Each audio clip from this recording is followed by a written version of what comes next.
चलिए friends, now rules, और उसमें सबसे इंपॉर्टेंट 32। अच्छा, इसमें जो भी अब मैं सर्विसेज बताऊंगा, those are specified services and all this services are very important. इन सर्विसेज में से एक क्वेश्चन इंस्टीट्यूट जरूर पूछती है हर अटेम्प्ट में। ओके, तो देखो, determination of value in respect of certain supplies, ये सभी के लिए नहीं है, सर्टन सप्लाईज है जो हम देखेंगे अभी यहां पे, लाइक इसमें मनी एक्सचेंज डीलर्स है या फिर एयर ट्रैवल एजेंट्स है, उनके कमीशन के ऊपर, तो ये सब दिया हुआ है, देखेंगे अपन एक एक करके।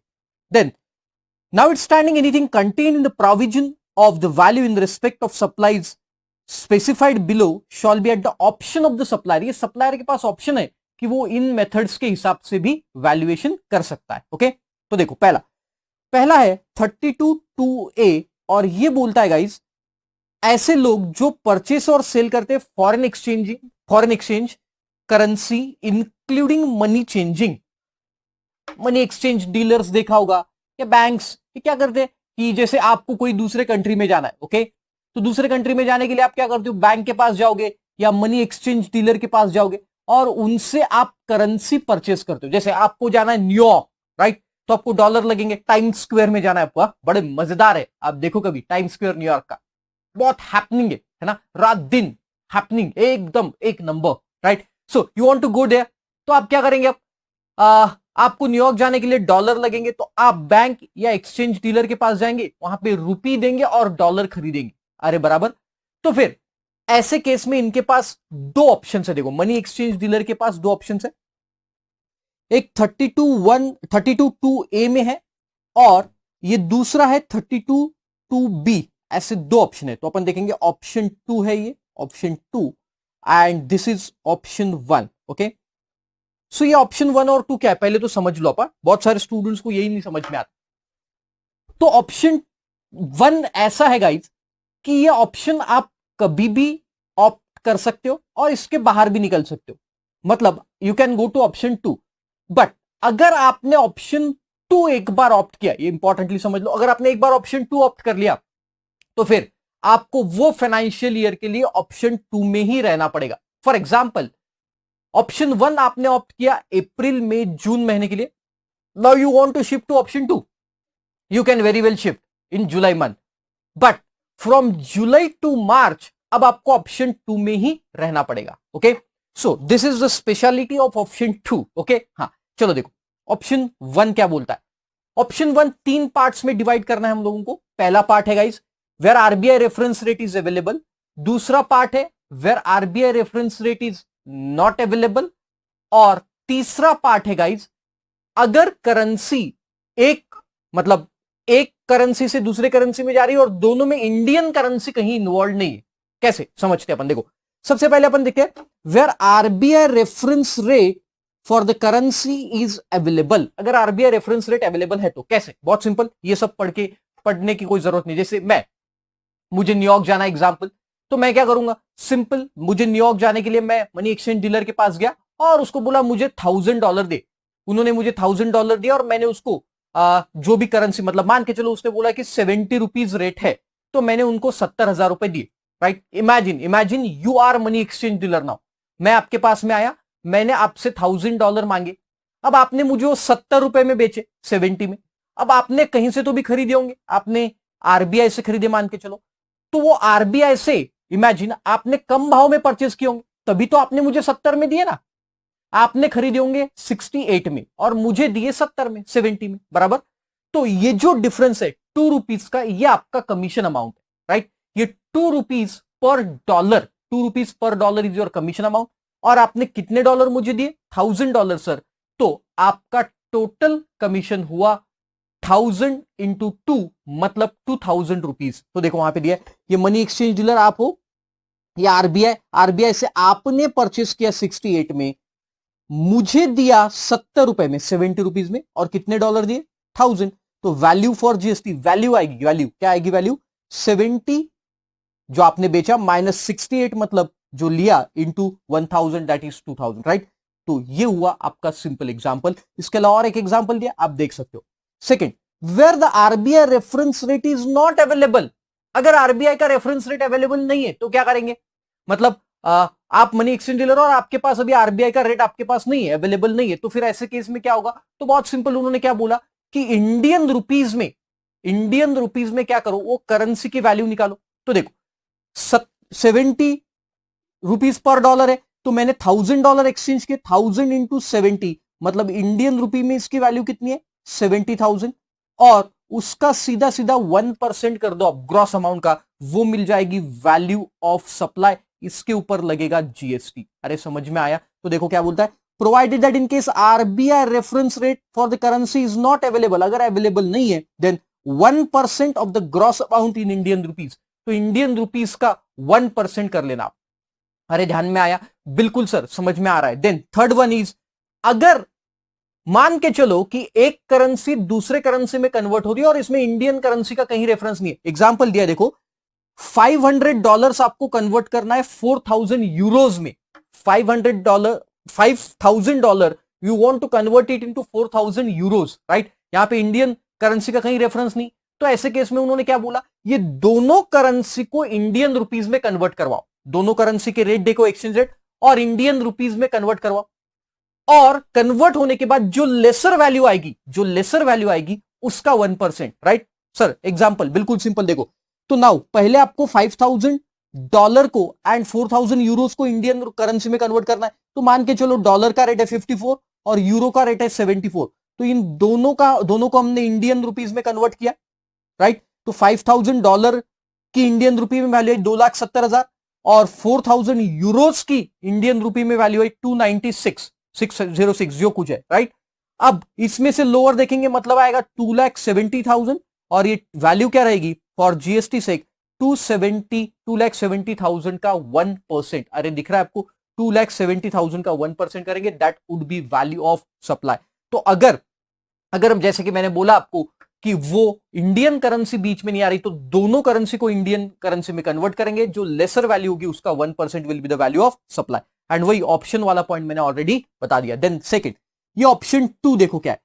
अब ऑप्शन 2 में वो बोलता है कि आप ये चेक करो, पहला ऑप्शन समझ गया आपको शायद, RBI reference rate available, RBI reference rate not available, और इंडियन करेंसी नहीं, मतलब दोनों फॉरेन करेंसी है, तो दोनों फॉरेन करेंसी को इंडियन करेंसी में कन्वर्ट करेंगे, जो लेसर वैल्यू होगी उसका 1%, as simple as that. Option 2 में क्या बोलता है गाइस, ऑप्शन 2 में उन्होंने कहा कि आप कितने रुपए तक की इंडियन करेंसी कन्वर्ट कर रहे हो। देखो जैसे मुझे न्यूयॉर्क जाना है, तो मैंने क्या किया, मैंने बोला कि ये 90,000 लो और 90,000 के मुझे डॉलर्स दो।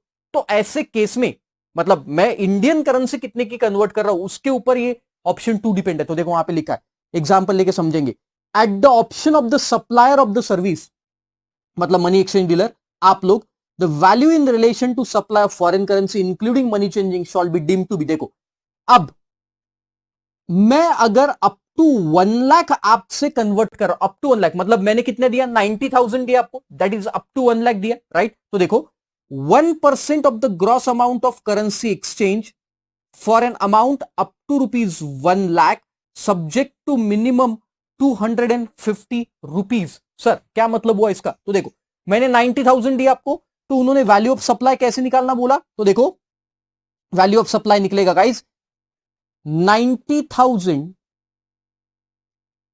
इंटू, देखो वहां पे लिखा है 1% of the gross currency exchange और 250 रुपीज, 90,000 इंटू 1% और 250 rupees, which ever is higher, जो हाइयर होगा, मतलब यहां पे क्या आएगा, ये 900 और 250, मतलब वैल्यू ऑफ सप्लाई आएगी 900, this is value of supply. अरे आया समझ में आपको? ये हो गया पहला एग्जाम। सेकंड एग्जांपल लेके भी देखते हैं अपन। लेट्स से कि आपने मैंने आपको दिया, मान के चलो आप एक्सचेंज डीलर हो, मैंने आपको दिया 40,000 और बोला 40,000 के डॉलर्स दो।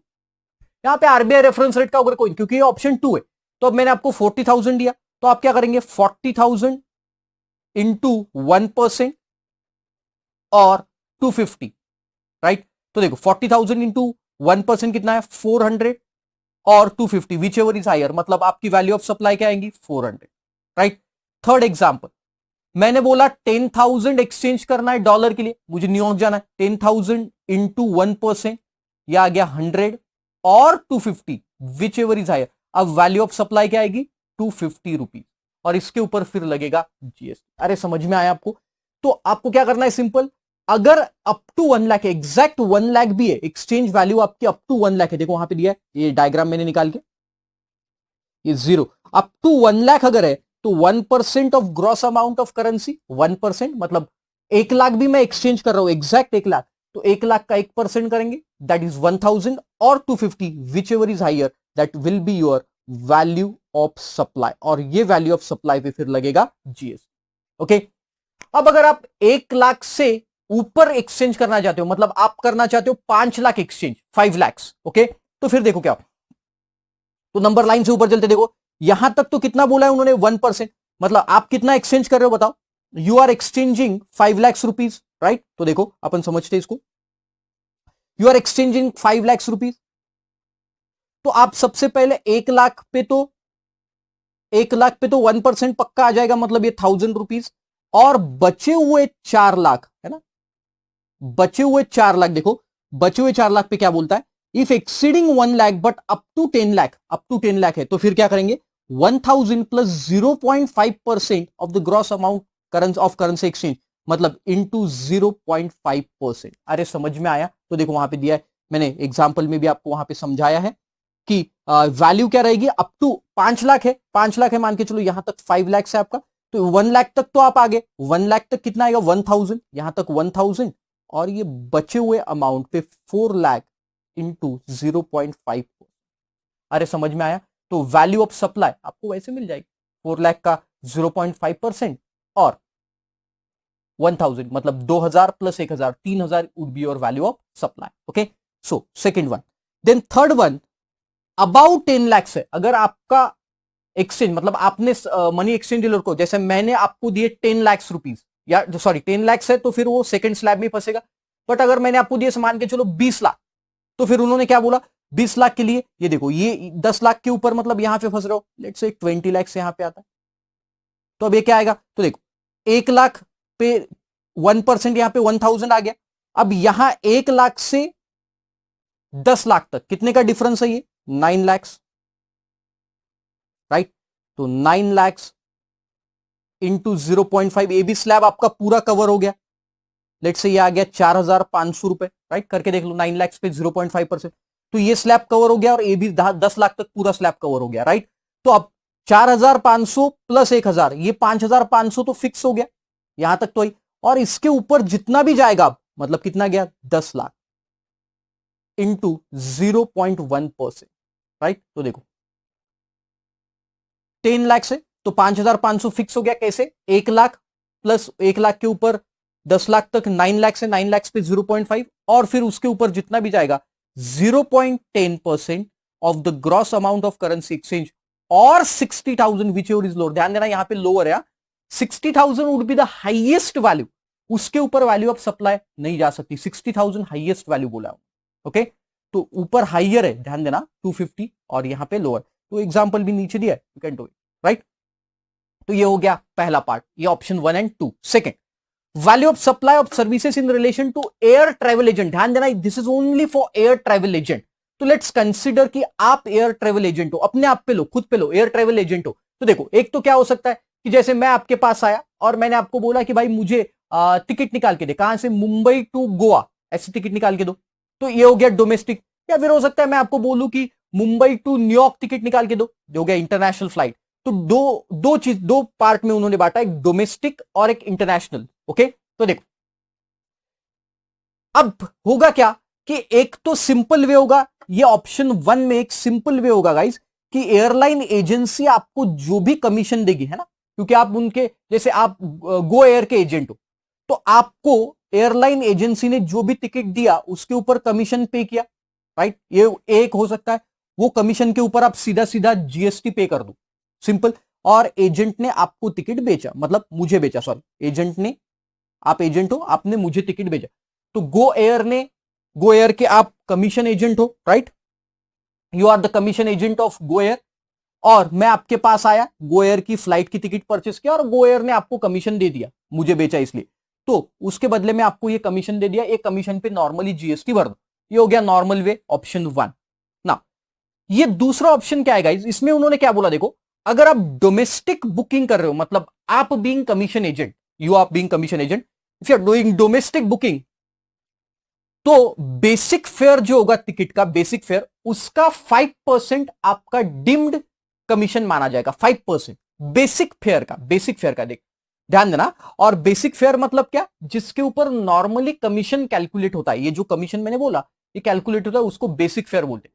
तो मान के चलो कि एग्जांपल दिया मैंने, देखो बेसिक फेयर है फ्लाइट का 5,000 रुपए, तो अगर आपकी डोमेस्टिक फ्लाइट है तो वैल्यू ऑफ कमीशन क्या रहेगी, 5,000 into 5%, that is 250, 250 would be the value of supply, value of supply 250। और वही अगर इंटरनेशनल फ्लाइट है तो 5,000 into 10% करेंगे, मतलब 500 would be the value of supply। अरे समझ में आया, दोनों ऑप्शन आपके ध्यान में आएगा। इस पहला ऑप्शन मैंने क्या बताया आपको, एक तो नॉर्मल जो कमीशन आपको एयरलाइन एजेंसी देगी वो वैल्यू ऑफ सप्लाई, उसके ऊपर जीएसटी लगा दो, वो अगर लगाया तो ये 32(3) का आपको कोई काम नहीं है, अगर वो उस हिसाब से आप चल रहे हो, राइट। अगर आपको 32(3) में आना है, 32(3) में आना है, तो फिर आपको क्या करना पड़ेगा, आपको पहले तो देखना पड़ेगा आप डोमेस्टिक टिकट निकाले एजेंट ने या फिर इंटरनेशनल है। अगर डोमेस्टिक टिकट है तो आपको सिंपल जो बेसिक फेयर का 5% वैल्यू ऑफ सप्लाई होगा, और डोमेस्टिक फेयर है तो वैल्यू ऑफ सप्लाई कितना होगा बताओ, जो इंटरनेशनल बुकिंग रहेगा उसका 5%, राइट। तो देखो इसमें एक छोटा सा पॉइंट मैं आपको बता दूं बेटा, ये पॉइंट एग्जाम में आया था इंपॉर्टेंटली। देखो क्या होता है कि बहुत बार जैसे आप एयर ट्रैवल एजेंट हो, ओके, और आपने मुझे 10,000 रुपए का मान के चलो टिकट बना के दिया, 10,000 रुपए का, और उसके ऊपर आपको कमीशन मिला लेट से 500 रुपीज, 500 रुपीज। तो आपने क्या किया, आपकी इनकम कितनी हो गई गो एयर से, 500 रुपीज। तो आप क्या करते हो बेटा, क्या बोलते हो कि देखो बहुत सारे एजेंट है भाई ये, तो इनमें कंपटीशन है, तो मैंने आपको बोला देख भाई वो दूसरा एजेंट तो है ना, वो मुझे 9,800 में टिकट दे रहा है, 9,800 में। तू दे रहा है क्या 9,800 में, तू 10,000 बोल रहा है, 9,800 में दे रहा है क्या।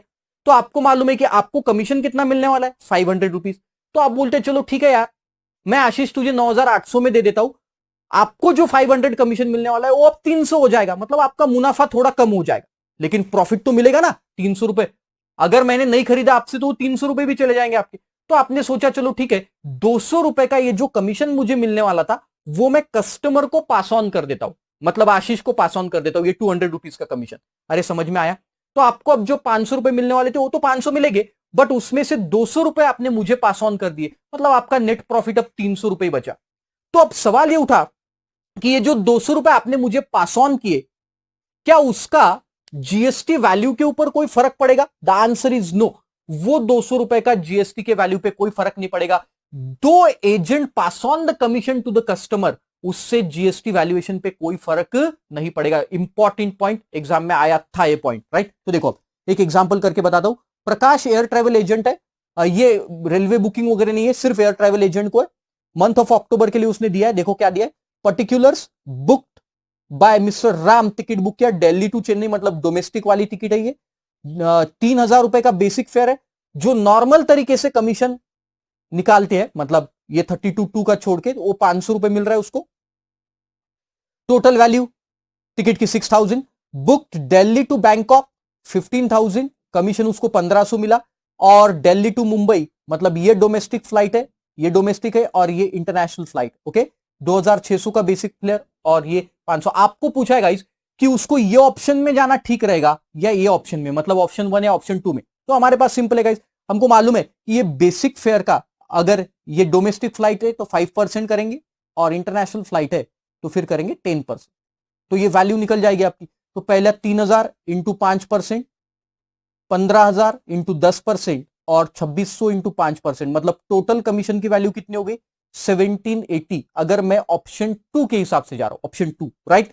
और ऑप्शन 1 के हिसाब, मतलब वो जो आपका पहला नॉर्मल ऑप्शन है उसके हिसाब से इनकी टोटल आती है guys 2,500, right. So this will be value as per option 1 and this will be value as per option 2। तो कौन सी बेटर है? 1,780 रुपए, सिंपल, राइट। ऑप्शन 2 के हिसाब से वैल्यू निकाली। तो ये जो 1 है ये तो नॉर्मली जो कमीशन एयरलाइन एजेंसी आपको दे रही वो डायरेक्ट निकाल के दिया है, ओके।